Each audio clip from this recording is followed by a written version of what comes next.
Assalamualaikum warahmatullahi wabarakatuh. Bismillahirrahmanirrahim. Alhamdulillahirabbil alamin wa bihi nasta'inu ala umurid dunya waddin. Allahumma shalli wa sallim wa barik ala sayyidina wa maulana Muhammad. Asyhadu an la ilaha illallah wa asyhadu anna Muhammadur Rasulullah.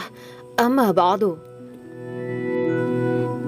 Kisah keteladanan Nabi Yusuf alaihi salam. Bagi kebanyakan umat Islam di dunia, tentunya mereka sudah mengetahui sedikit dari kisah Nabi Yusuf. Yusuf alaihi salam merupakan cucu dari Ishak.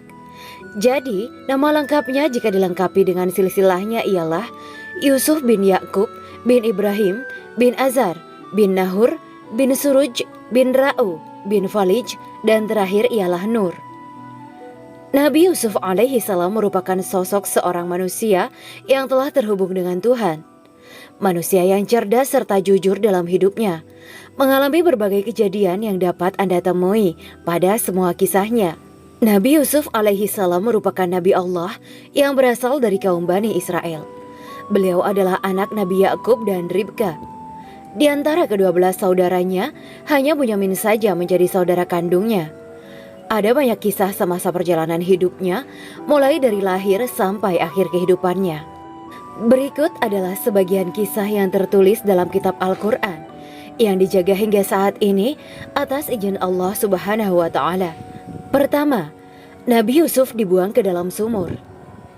Dibandingkan dengan anak lainnya, Nabi Yakub memang memberikan perhatian lebih kepada Bunyamin dan Yusuf.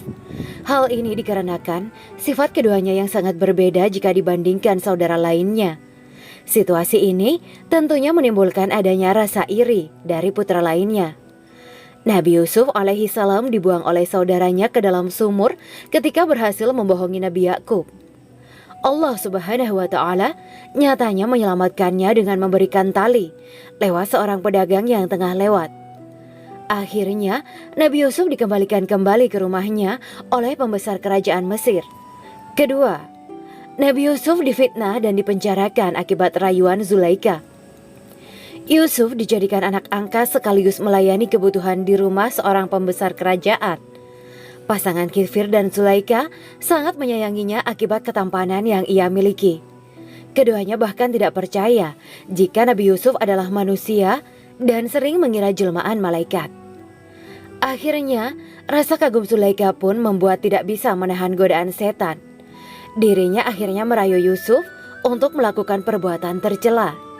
Keduanya pun terlibat sedikit perkelahian akibat saling memaksa, hingga akhirnya datanglah Kifir. Zulaikha hanya bisa memfitnah Yusuf ke penjara. Yang ketiga, Nabi Yusuf dijual ke orang Mesir. Para musafir terlihat begitu senang ketika melihat keberadaan Nabi Yusuf. Kesenangan ini akibat keberhasilan prediksi di mana sedang mereka peroleh. Orang yang membeli Yusuf pun merasa bahagia karena menjadikannya sebagai anak sekaligus mendapatkan tempat dan layanan begitu baik. Dalam surat Yusuf ayat 23-29 menunjukkan bahwa istri pembesar Mesir, Zulaikha, merayu Yusuf untuk bersedia menuruti hasratnya. Dirinya meminta agar hal ini dirahasiakan, namun masih saja diketahui oleh wanita di kota dan kalangan istana. Peristiwa ini pun membuat nama Yusuf menjadi buruk. Yang keempat, Nabi Yusuf kembali ke keluarga. Kisah ini diawali ketika Nabi Yusuf dibuang ke dalam sumur oleh saudaranya dan dinyatakan meninggal diterkam binatang buas. Lantas ayahnya Nabi Yakub yang sudah berumur dengan daya penglihatannya yang kabur bisa mengenali anaknya lewat pakaian lusuhnya. Singkat cerita, mereka pun akhirnya kembali bersama lagi. Banyaknya kisah hidup yang dilalui semasa Yusuf kecil tidak membuatnya sombong akan berbagai karunia-Nya oleh Allah Subhanahu wa Ta'ala. Seperti halnya dikaruniai wajah yang sangat tampan dan garis keturunan kenabian dari buyutnya. Yang kelima, mimpi Nabi Yusuf alaihi salam. Nabi Yusuf bermimpi melihat sebanyak 11 bintang dan matahari serta bulan bersujud kepadanya.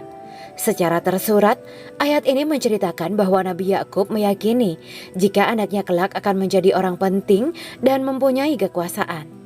Harapan pun muncul agar mewarisi nubuah atau kenabian.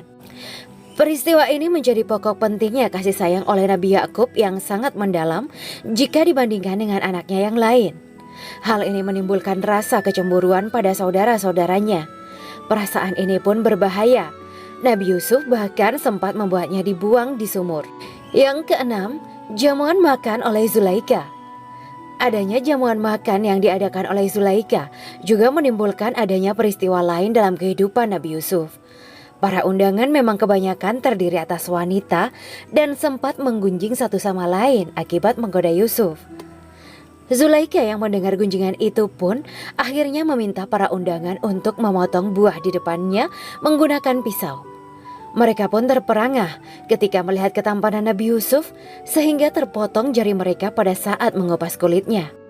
Yang ketujuh, Nabi Yusuf alaihi salam yang menafsirkan mimpi raja. Nabi Yusuf yang mendapatkan kesempatan untuk menafsirkan mimpi raja akhirnya dibebaskan dari penjara akibat fitnah dari Zulaikha. Mimpi Al-Aziz telah dijelaskan dalam surat Yusuf ayat 43 dan 44. Dirinya tengah bermimpi cukup unik sehingga membuatnya penasaran dengan arti di baliknya. Nabi Yusuf yang mendengarkan kabar ini pun tertarik untuk menafsirkannya. Peristiwa yang menjadi awal mula perkenalannya dengan Raja Mesir. Ketertarikan raja kepada Nabi Yusuf pun semakin kuat, hingga akhirnya terbongkarlah tipu daya Zulaikha atas fitnahnya. Yang kedelapan, Yusuf menjadi Menteri Keuangan Negara. Takwil mimpi oleh Nabi Yusuf terhadap sang raja membuat dirinya akhirnya diangkat sebagai Menteri Keuangan Negara. Penafsiran yang dilakukannya ternyata berhasil menjadi kenyataan. Penduduk Mesir pun diperintahkan untuk bercocok tanam saat menghadapi musim paceklik di waktu ke depan. Apa yang diperintahkan Nabi Yusuf kepada orang Mesir nyatanya berkebalikan dengan kebiasaan sehari-harinya. Mereka pun merasa jika mendapatkan hasil lebih baik daripada sebelumnya. Fakta ini menunjukkan bahwa suatu negara bisa berhemat secara sederhana untuk menghadapi masa-masa sulit. Demikianlah kisah keteladanan Nabi Yusuf alaihi salam. Terima kasih untuk para sahabat beriman, sahabat bidadari surga yang dirahmati Allah sudah menyaksikan video ini hingga akhir. Simak terus channel ini untuk video-video menarik kami, kisah-kisah teladan lainnya. Semoga senantiasa diberikan kesehatan dan keberkahan hidup di dunia dan juga di akhirat kelak oleh Allah Subhanahu wa taala. Amin ya rabbal alamin.